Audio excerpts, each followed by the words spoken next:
Hello friends, मेरा नाम राम नारायण सैनी है। हम आज की इस वीडियो में जनरल अवेयरनेस के 10 मल्टीपल चॉइस क्वेश्चंस की स्टडी करेंगे, जो सभी कॉम्पिटिशन्स एग्जाम के व्यू पॉइंट से काफ़ी इंपॉर्टेंट क्वेश्चंस हैं। तो आपको साथ साथ अपनी नोटबुक में अच्छे से नोट डाउन करते हुए चलना है क्वेश्चंस, और क्वेश्चंस के जो आंसर्स की समरी है उनको। तो ये पार्ट 2 है। पार्ट फर्स्ट भी हम जनरल अवेयरनेस के 10 मल्टीपल चॉइस क्वेश्चंस की स्टडी की थी, तो वो भी काफ़ी इंपॉर्टेंट क्वेश्चन थे। और इस वाली वीडियो में भी 10 मल्टीपल चॉइस क्वेश्चंस काफ़ी इंपॉर्टेंट्स हैं, तो आपको अच्छे से नोट डाउन करते हुए चलना है। तो हम फर्स्ट क्वेश्चन से स्टार्ट करते हैं। Question number first. Question number first आपका, विश्व हाइड्रोग्राफिक दिवस, वर्ल्ड हाइड्रोग्राफिक डे का आयोजन निम्न में से किस दिन किया जाता है? तो आपके ऑप्शंस हैं for first 22 April, second 15 March, third 21 जून, और फोर 22 मई। तो जो आपका राइट आंसर है वो ऑप्शन सी रहेगा। 21 जून को विश्व हाइड्रोग्राफिक दिवस के रूप में आयोजन किया जाता है। तो अब इसके आंसर्स की समरी देखते हैं। इसके आंसर्स की समरी है, प्रत्येक वर्ष 21 जून को विश्व हाइड्रोग्राफिक दिवस का आयोजन किया जाता है। इस दिवस के आयोजन का मुख्य उद्देश्य मौजूदा समय में हाइड्रोग्राफी के महत्व और उसकी प्रासंगिक को रेखांकित करना है। हाइड्रोग्राफी का अभिप्राय विज्ञान की उस शाखा से है जिसमें पृथ्वी की सतह के नौगम्य भाग और उसके सटे तटीय क्षेत्रों की भौतिक विशेषताओं को मापा जाता है और उनका वर्णन किया जाता है। इसके अंतर्गत महासागरों, समुद्रों, तटीय क्षेत्रों, झीलों और नदियों आदि को मापने के साथ साथ आगामी समय में इनमें आने वाले विभिन्न परिवर्तनों की व्याख्या की जाती है। तो ये आपके फर्स्ट क्वेश्चन की समरी है। तो आपको साथ साथ अपने नोटबुक में नोट डाउन करते हुए चलना है सभी क्वेश्चंस और आंसर्स की समरी को। अब क्वेश्चन नंबर सेकंड पे चलते हैं। क्वेश्चन नंबर सेकंड आपका, हाल ही में किस फुटबॉल संघ ने 2023 महिला वर्ल्ड कप की मेजबानी की दावेदारी से हटने की घोषणा की है? तो आपके फोर ऑप्शंस हैं, ए जापान, बी रूस, सी ब्राजील, डी भारत। तो आपका जो राइट आंसर है वो ऑप्शन ए रहेगा, जापान। जापान ने ही 2023 जो महिला वर्ल्ड कप होगा फुटबॉल का, उसमें मेजबानी की दावेदारी से हटने की उसने घोषणा की है। तो आगे हम इसकी आंसर्स की समरी देखते हैं। सेकंड क्वेश्चन के आंसर्स की समरी रहेगी आपकी, जापान फुटबॉल संघ JFA ने सोमवार को 2023 महिला वर्ल्ड की मेजबानी की दावेदारी से हटने की घोषणा की है। जापान के हटने से ऑस्ट्रेलिया और न्यूजीलैंड की संयुक्त दावेदारी का रास्ता साफ हो गया है। तो आप अपने नोटबुक में अच्छे से नोट डाउन करना, ये ऑस्ट्रेलिया और न्यूजीलैंड आज इसकी जो मेजबानी की दावेदारी थी वो उन्होंने एक्सेप्ट कर ली है। अब जो 2023 में महिला फुटबॉल वर्ल्ड कप होगा उसकी मेजबानी ऑस्ट्रेलिया और न्यूजीलैंड करेंगे। आज का ये करंट न्यूज़ है। तो ये आपको यहाँ से इसको अपनी नोटबुक में अलग से पॉइंट बना के नोट डाउन करना है कि 2023 का जो फुटबॉल महिला वर्ल्ड कप होगा उसकी मेज़बानी ऑस्ट्रेलिया और न्यूजीलैंड करेगा। और जापान के हटने के बाद ऑस्ट्रेलिया न्यूजीलैंड की दावेदारी, प्रबल दावेदारी का रास्ता साफ हो गया था पहले। अब उस ऑस्ट्रेलिया और न्यूजीलैंड की जो मेज़बानी की दावेदारी को एक्सेप्ट कर लिया है। अब जो 2023 में जो फुटबॉल वर्ल्ड कप होगा महिला का, उनकी मेज़बानी ऑस्ट्रेलिया और न्यूजीलैंड करेंगे। तो ये आप अपना यहाँ से थोड़ा सा अपनी नोटबुक में अच्छे से नोट डाउन करना। महिला वर्ल्ड कप का पिछला टूर्नामेंट 2019 में फ्रांस में खेला गया। तो ये भी आपको अच्छे से नोट डाउन करना है कि जो दो इससे पिछला जो महिला वर्ल्ड का फुटबॉल टूर्नामेंट था वो फ्रांस में खेला गया था, 2019 में खेला गया था। तो अपने नोटबुक में अच्छे से अलग से पॉइंट बनाने हैं। ऑस्ट्रेलिया न्यूजीलैंड की संयुक्त दावेदारी को इसी महीने की शुरुआत में फीफा से सर्वश्रेष्ठ आंकलन मिले थे। तो ये इसके सर्वश्रेष्ठ दावेदारी के आंकलन मिले थे वो उन्होंने फीफा ने एक्सेप्ट कर लिए हैं। अब ऑस्ट्रेलिया और न्यूजीलैंड 2023 की महिला वर्ल्ड वर्ल्ड कप की मेज़बानी करेंगे। तो ये आप अपनी नोटबुक में अलग पॉइंट ऐड करना। जापान की दावेदारी दूसरे, जबकि कोलंबिया को तीसरे नंबर पर आकी गई थी।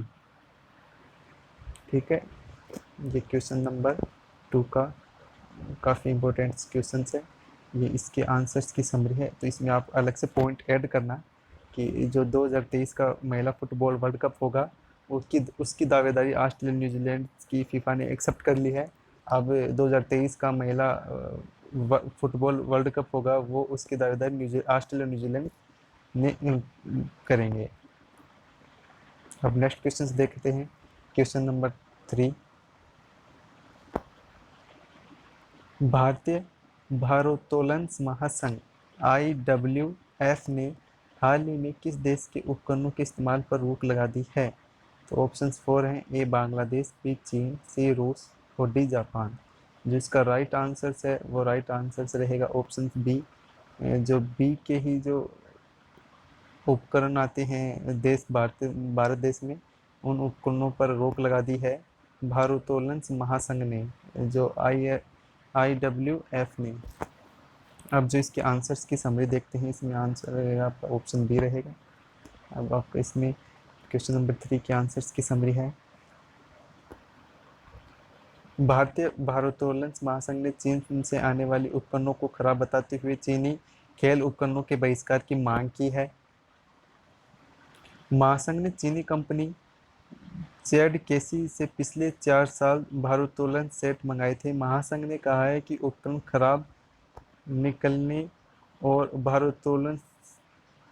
भारोत्तोलक इनका इस्तेमाल नहीं कर रहे हैं। मीडिया रिपोर्ट्स के अनुसार पूर्वी लद्दाख की गलवान घाटी में चीनी सेना के साथ हुई हिंसक संघर्ष में भारतीय सेना की मौत हो गई है।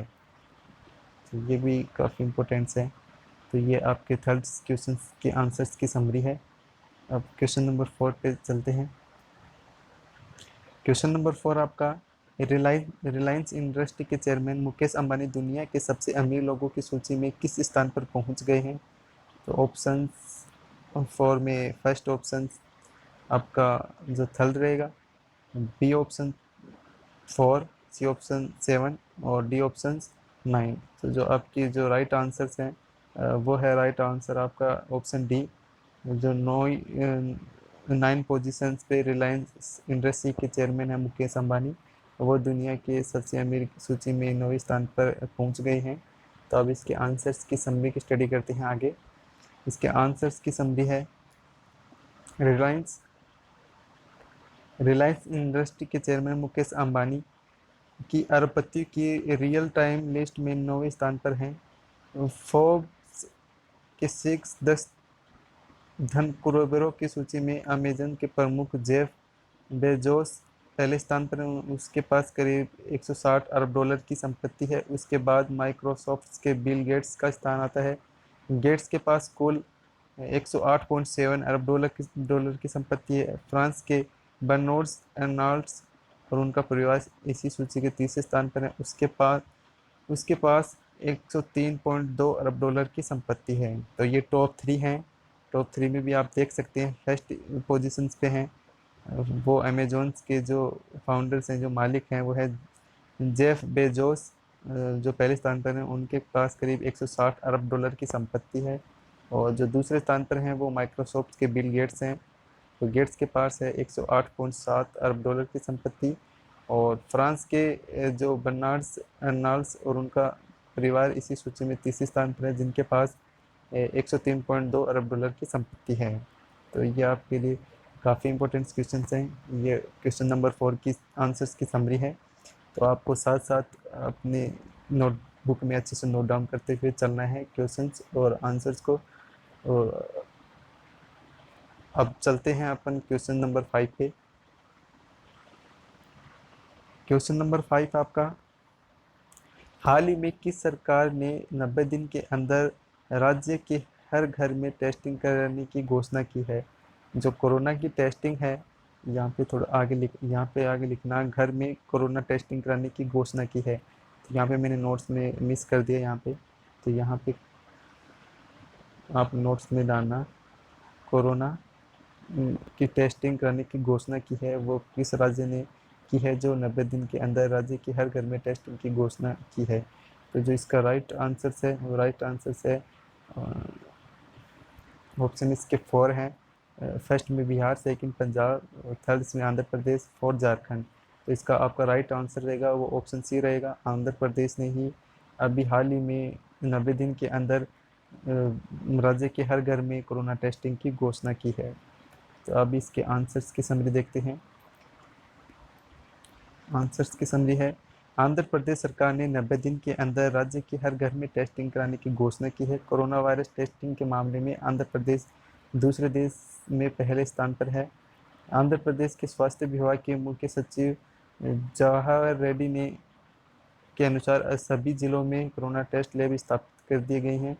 राज्य भर में अब तक 6.76 लाख से अधिक टेस्ट करने की और प्रति 10 लाख लोगों में औसतन 12,675 लोगों को कोरोना टेस्ट किया जा चुका है।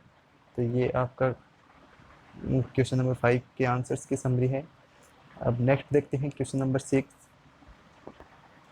क्वेश्चन नंबर 6 है आपका,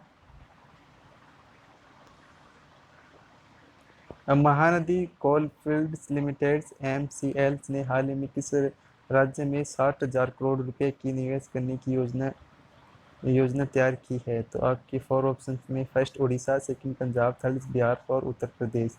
तो जो आपका राइट आंसर रहेगा इनमें ऑप्शन ए रहेगा, उड़ीसा ने हाल ही में महानदी कोल फील्ड्स लिमिटेड MCL में 60,000 करोड़ रुपए का इन्वेस्टमेंट करने की एक प्रोजेक्ट तैयार किया है।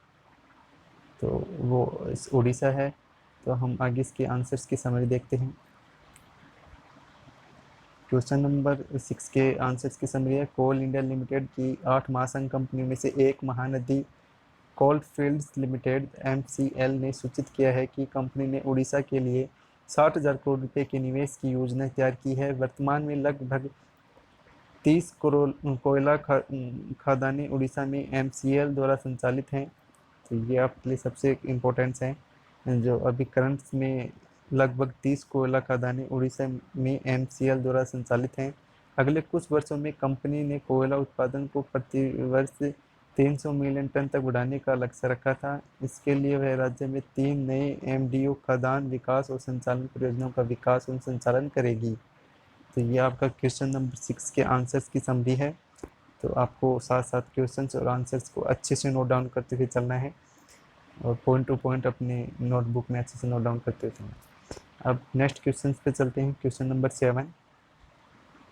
क्वेश्चन नंबर 7 है, विजय खंजुडा को किस देश में भारत का अगला राजदूत नियुक्त किया गया है? तो आपके पास 4 ऑप्शंस हैं। फर्स्ट में नेपाल, सेकंड चीन, थर्ड रूस और फोर्थ जिम्बाब्वे। तो आपका जो राइट आंसर रहेगा वो ऑप्शन डी रहेगा। जिम्बाब्वे जो देश है उसमें विजय खरडूजा को अगला भारत का राजदूत नियुक्त किया गया है। तो अब इसके आंसर्स की समरी देखते हैं। क्वेश्चन नंबर 7 की आंसर्स की समरी, विजय खंडूजा को जिम्बाब्वे में भारत का अगला राजदूत नियुक्त किया गया है। वे वर्तमान में विदेशी मंत्रालय MEA में निर्देशक के रूप में कार्यरत है। विजय खंडूजा की नियुक्ति R मस्कोई की जगह की गई है, जो रोमानिया में भारत के अगले राजदूत होंगे। तो ये भी यहाँ से अच्छे से नोटबुक में डालना, जो मस्कोई की जगह की गई है, जो रोमानिया में भारत के अगले राजदूत कौन होंगे? विजय खंडूजा। R मस्कोई की जगह की गई है, जो रोमानिया में भारत के अगले राजदूत होंगे। ठीक है, ये आपके क्वेश्चन 7 के आंसर्स की समरी है। अब हम नेक्स्ट क्वेश्चन देखते हैं। Question number 8। क्वेश्चन नंबर 8 है आपका, विश्व संगीत दिवस निम्न में से किस दिन बनाया जाता है?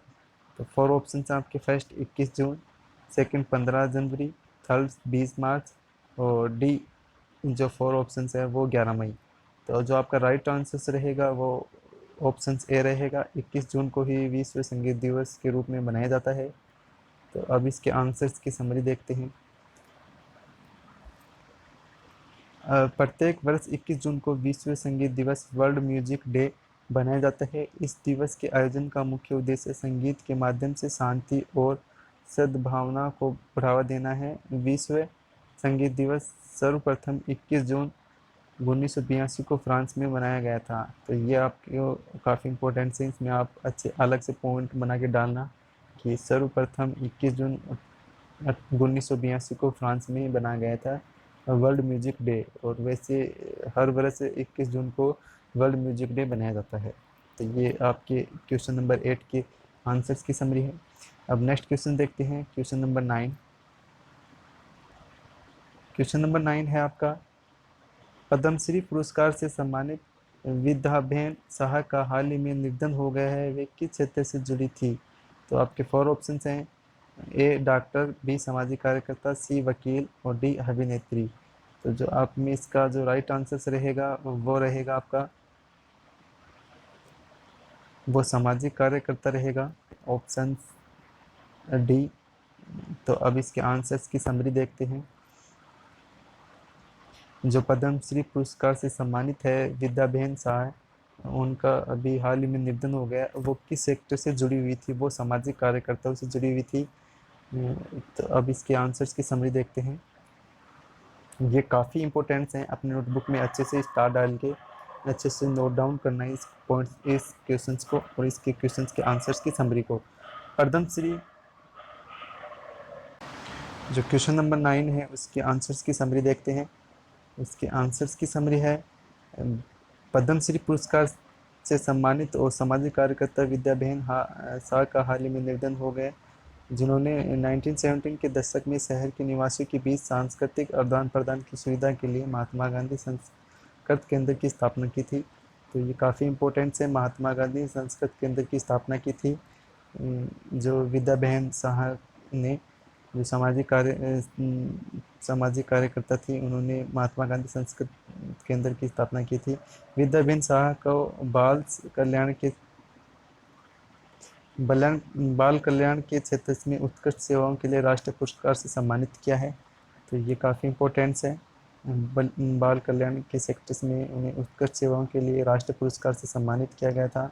उसके बाद 1992 में पद्मश्री पुरस्कार से सम्मानित किया गया, उनको पद्म पुरस्कार से सम्मानित किया गया था। वो 1992 में सम्मानित किया गया था। उन्हें भारतीय बाल कल्याण परिषद ICCW के अध्यक्ष रूप में भी काम किया था।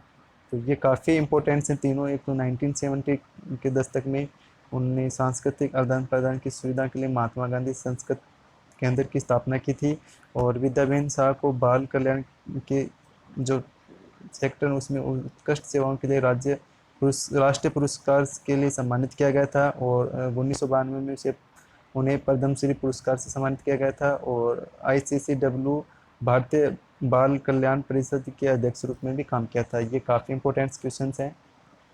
आप नेक्स्ट क्वेश्चन देखते हैं, क्वेश्चन नंबर 10, जो लास्ट क्वेश्चन है। क्वेश्चन नंबर 10, विश्व बैंक ने हाल ही में किस देश के लिए 1.05 मिलियन अमेरिकन डॉलर की राशि की मंजूरी दी है? तो आपके 4 ऑप्शन हैं, नेपाल, चीन, बांग्लादेश, और ऑप्शन डी है रूस। तो जो आपका राइट आंसर रहेगा वो रहेगा बांग्लादेश। बांग्लादेश को ही विश्व बैंक, वर्ल्ड बैंक ने हाल ही में 1.05 मिलियन अमेरिकन डॉलर की राशि की मंजूरी दी है। तो अब आगे हम इसके क्वेश्चंस की आंसर्स की समरी देखते हैं। वो रहेगा, विश्व बैंक ने कोविड-19 महामारी के मद्देनज़र बांग्लादेश में रोजगार सृजन करने और आर्थिक सुधार को बढ़ावा देने के लिए 3 परियोजनाओं के लिए 1.05 मिलियन अमेरिकी डॉलर की राशि की मंजूरी की है। यह 3 परियोजनाएं निजी निवेश और डिजिटल उद्यमिता, PRIDE, डिजिटल सरकार और अर्थव्यवस्था, PDGE, और दूसरा programmatic jobs development policy credit है। इनमें नौकरियों के सृजन, अर्थव्यवस्था में मदद करने और विशेष आर्थिक क्षेत्र में प्रत्यक्ष निजी निवेश को प्रोत्साहित करने की उम्मीद है। तो ये आपके 10 क्वेश्चंस थे। तो आपने अच्छे से अपनी नोटबुक में अच्छे से नोट डाउन किए होंगे। ये सभी कॉम्पिटिशन्स एग्ज़ाम के व्यू पॉइंट से काफ़ी इंपॉर्टेंट क्वेश्चंस हैं। तो अगर यह वीडियो आपकी स्टडीज़ के लिए काफ़ी हेल्पफुल रहेगा तो आप इस वीडियो को लाइक करना, शेयर करना, और जो हमारा चैनल है उसको आप सब्सक्राइब करना। वो क्योंकि यहाँ पे अभी मैंने नई सीरीज स्टार्ट की है, रोज़ आपको 10 MCQ जो करंट अफेयर्स हैं वो उनकी स्टडी करने के लिए मिलेंगी। जो अभी आपकी स्टडी के लिए काफ़ी हेल्पफुल रहेंगे, जो भी आप किसी भी कंपटीशन की एग्ज़ाम की तैयारी कर रहे हैं उन्हीं के लिए। तो अगर मेरा ये सभी वीडियो या फिर जो मैंने नई सीरीज स्टार्ट की है उसमें आपको ये वीडियो अच्छे लगे, आपकी स्टडी के लिए काफ़ी हेल्पफुल रहें, तो वीडियो को लाइक करना, चैनल को सब्सक्राइब करना और शेयर करना। Thank you.